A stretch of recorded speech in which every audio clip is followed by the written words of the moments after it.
Welcome back to the channel. My name is Brad, and today we're going to cover the NEOS calls for June because they wrote new calls over the weekend, or at least that's when I was able to get them, and I plotted them out, and we'll talk about them. If that is what you're looking for, stick around.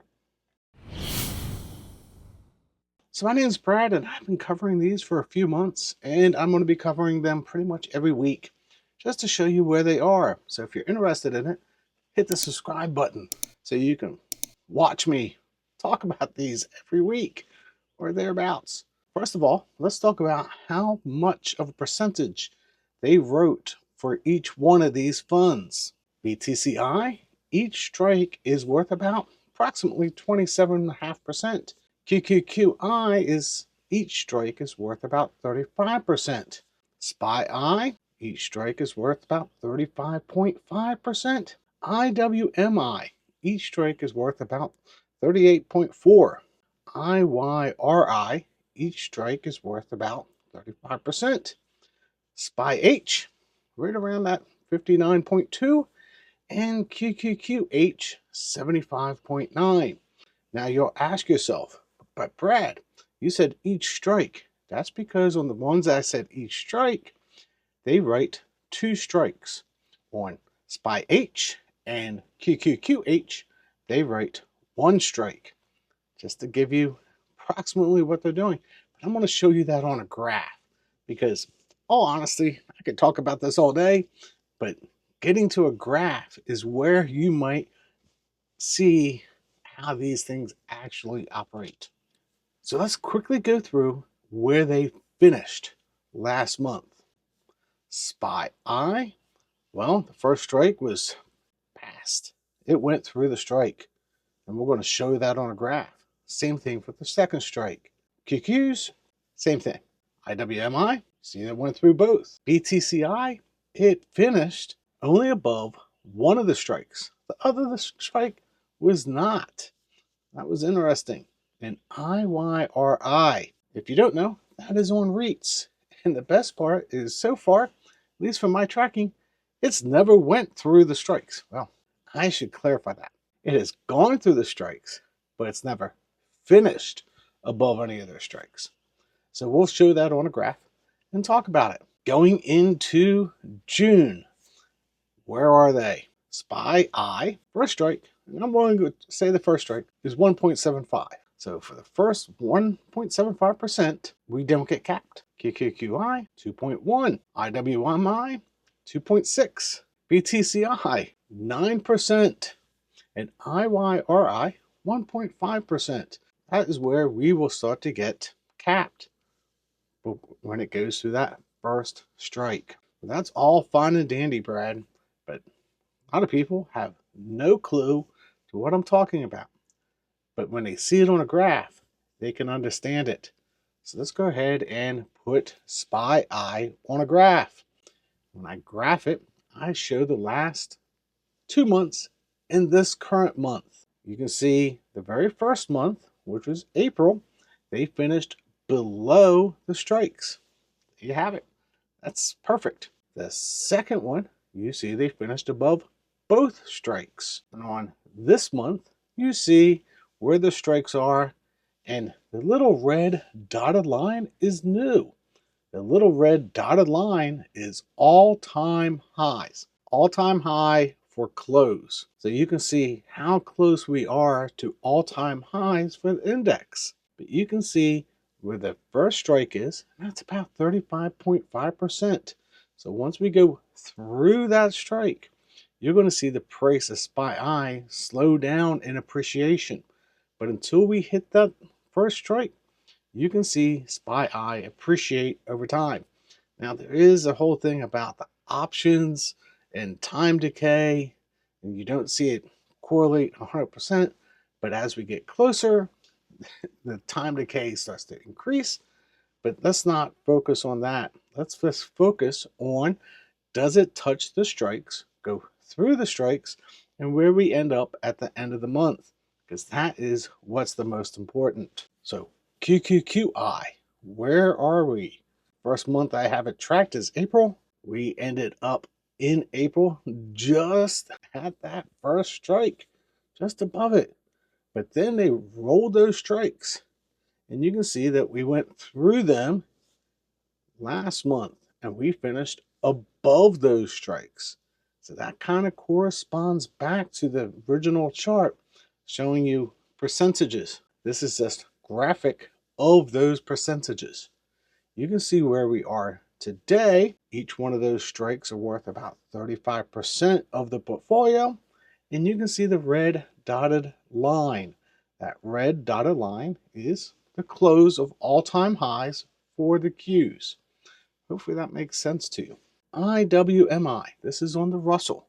For those that don't know, we go back to the very first one, April, we finished below. We go to last month, we finished slightly above. We go to this month, you can see the distance it has to go up before we start to get capped. And it's worth about 35% for each one of those strikes. So we go through the first one, you're only going to see 65% appreciation.